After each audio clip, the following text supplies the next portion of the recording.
Okay, so now let us continue with the second lecture. And in the previous lecture, मैंने आपको कहा था कि आपको ये प्रॉब्लम सोचना है इसके ऊपर that you have been provided with 3 test tubes and one of them contains distilled water and the other 2 contain an acidic solution and a basic solution respectively. तो हमारे पास 3 टेस्ट ट्यूब्स हैं. This is 1, this is 2, this is 3. तो इनको mark कर देते हैं 1, 2 and 3. अब हमारे पास सिर्फ रेड लिटमस पेपर दिया हुआ है. अब देखो, लिटमस पेपर से ही हमें आइडेंटिफाई करना है कि 1, 2, 3 3 टेस्ट ट्यूब में से किस में डिस्टिल्ड वाटर है और किस में एसिडिक और बेसिक सॉल्यूशन प्रेजेंट है. तो पहली चीज़, जो हमारे पास यहाँ पर रेड लिटमस पेपर दिया है, अब एसिड में अगर आप लिटमस पेपर को रखते हैं तो वो रेड रहता है. बेसिक सॉल्यूशन में अगर आप उसको डालेंगे, ठीक है, लिटमस पेपर की बात हो रही है, तो बेसिक सॉल्यूशन में लिटमस पेपर का कलर हो जाता है ब्लू. तो पहले आप रेड लिटमस पेपर को 1 में डालेंगे. 1 में डालने पे अगर ब्लू हुआ तो 1 बेसिक है. अगर 1 पे डालने पे नहीं हुआ तो 2 में डाला, 3 में. तो जिस टेस्ट ट्यूब में डालने पे लिटमस पेपर ब्लू हो जा रहा है, इट मीन्स उस टेस्ट ट्यूब में बेसिक सॉल्यूशन प्रेजेंट है. तो अब हमारे पास एक ब्लू लिटमस पेपर आ गया.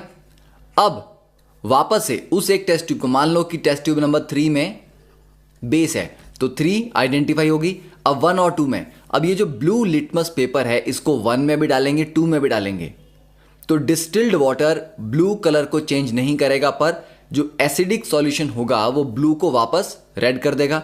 तो मान लेते हैं कि 1 में डालने पे ये वापस रेड हो गया, तो 1 एसिड है और जो बचा बाकी तीसरी test tube, that is distilled water.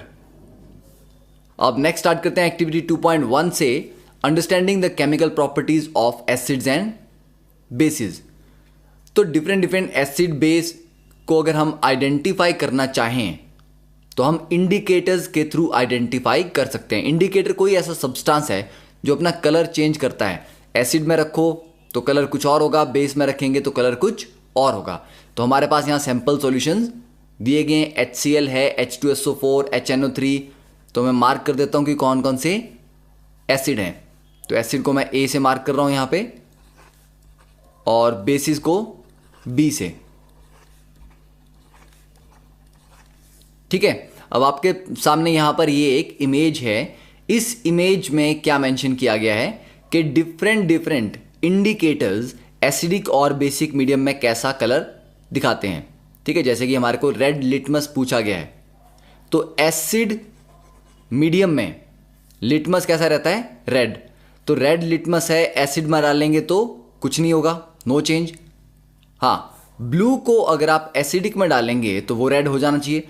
तो लिटमस पेपर एसिड में हमेशा रेड होता है, बेसिक मीडियम में रखोगे तो वो ब्लू रहेगा. तो ब्लू को अगर आप बेस में रखोगे तो कोई कलर चेंज नहीं आएगा, क्योंकि बेस में वो ब्लू ही रहना चाहिए. फिर बात होती है तो रेड लिटमस और ब्लू लिटमस, ये दोनों आप इस डायग्राम को देख के सॉल्व कर सकते हैं. फिर फिनोफ्थलीन जो है वो एसिडिक रेंज में कलरलेस है, बेसिक रेंज में पिंक. तो फिनोफ्थलीन को अगर आप एसिड में डालेंगे तो कोई कलर नहीं आएगा, पर बेस में डालेंगे तो पिंक कलर का सॉल्यूशन हो जाएगा. देन मिथाइल ऑरेंज के केस में एसिडिक में रेड होता है और बेसिक सॉल्यूशन में वो येलो होता है. वैसे रेंज कुछ ऐसी नहीं है, न्यूट्रल पॉइंट यहां पे आ रहा है. न्यूट्रल से पहले ही मिथाइल ऑरेंज येलो हो जाता है, मींस ये एसिडिक रेंज में ही. स्ट्रॉन्ग एसिड में रेड होता है इतनी सी रेंज में. उसके बाद जब वीक एसिड वाली रेंज आती है तो weak acid plus basic range में ये येलो हो जाता है. ठीक है, तो हमारे पास HCl भी स्ट्रॉन्ग एसिड है, H2SO4 भी स्ट्रॉन्ग है, HNO3 भी स्ट्रॉन्ग है. एसिटिक एसिड एक वीक एसिड है. ठीक है, इट्स अ वीक एसिड. बाकी बेस की बात करें तो ये चारों बेस, ये भी स्ट्रॉन्ग बेस हैं. तो उसके according you can identify based on this diagram के किस केस में क्या क्या कलर चेंजेस होंगे. So that part I totally leave up to you. अब नेक्स्ट बात करते हैं कि इंडिकेटर्स क्या क्या होते हैं। ठीक है, तो इंडिकेटर्स अभी हमने पढ़ा। तो इंडिकेटर्स क्या है? These are the substances which show the acidic और basic behaviour of the other substance. कि इंडिकेटर किसी और सब्सटेंस के साथ अगर आप यूज करेंगे तो वो बता देगा कि ये सब्सटेंस एसिड है या बेस है। ठीक है, क्योंकि इंडिकेटर को जब भी एसिड के साथ आप ट्रीट करेंगे तो उसमें या तो चेंज इन कलर आएगा या उसकी स्मेल में, ओडर में चेंज आएगा। ठीक है, तो सब्सटेंस इंडिकेटर वो सब्सटेंस है जो दूसरे का एसिडिक या बेसिक बिहेवियर आइडेंटिफाई करते हैं बाय चेंजिंग इन कलर और ओडर।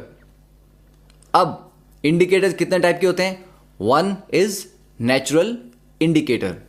ठीक है, नेचुरल इंडिकेटर जो नेचुरल सोर्सेज से अवेलेबल हो जाते हैं। फॉर एग्जांपल लिटमस है,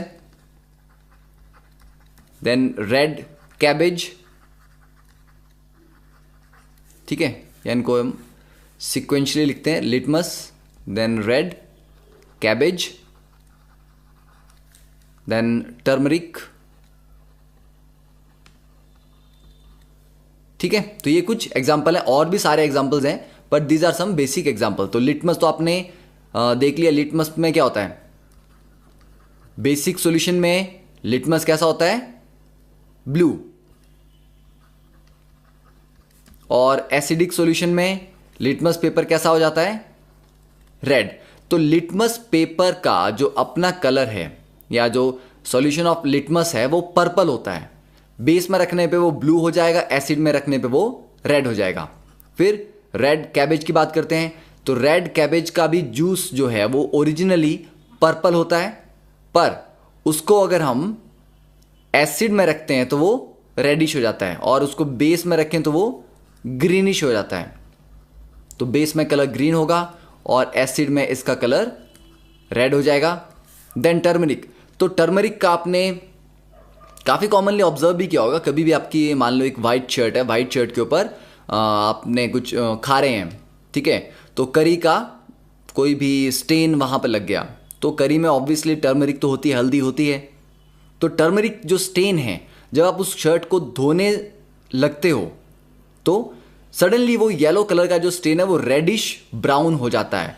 क्यों? क्योंकि जिस पानी में आप धो रहे हो उस पानी में साबुन भी है। ठीक है, the soap solution is always basic in nature. तो जो टर्मरिक है that when mix with base या बेसिक सॉल्यूशन में डालेंगे तो वो रेडिश ब्राउन हो जाती है। ठीक है, तो बेस में हो गया रेडिश ब्राउन, और टर्मरिक का नॉर्मल कलर हमें पता है it is yellow. It doesn't change colour in acid solution, तो एसिड में ये येलो ही रहेगा। तो ये होगी नेचुरल इंडिकेटर्स। सेकंड इज ओल फैक्ट्री इंडिकेटर्स। ओल फैक्ट्री क्या होते हैं? जिनकी स्मेल चेंज हो जाती है एसिडिक और बेसिक मीडियम में।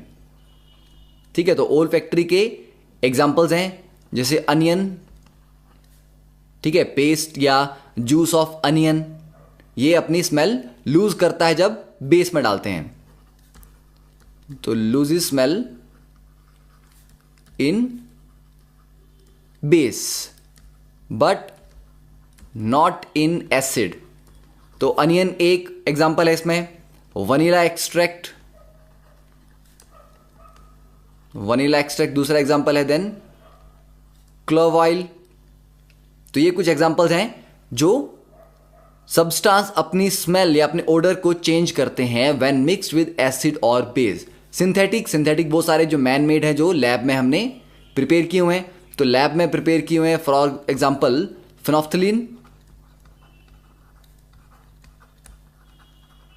Phenolphthalein, methyl orange etcetera and universal.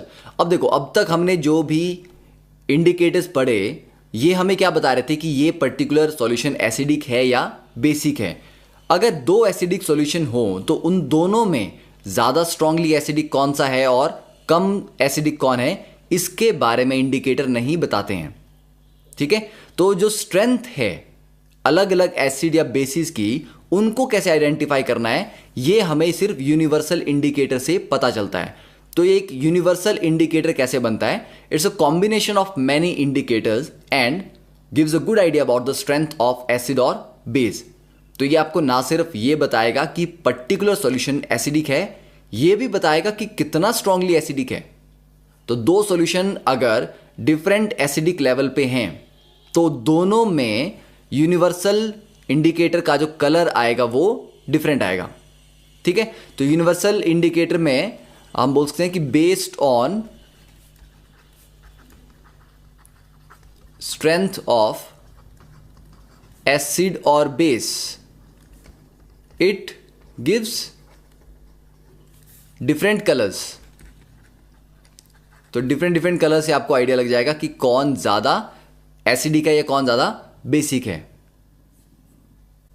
तो फॉर एग्जांपल यहां पर इस पर्टिकुलर इमेज में हम देख सकते हैं कि एक यूनिवर्सल इंडिकेटर, जैसे एसिडिक रेंज की बात हो रही है तो ये एसिडिक रेंज है, तो एसिड अगर बहुत स्ट्रांग होगा, ठीक है, ये जो 0 1 2 3 4 अप टू 14 है, दीज आर पीएच वैल्यूज।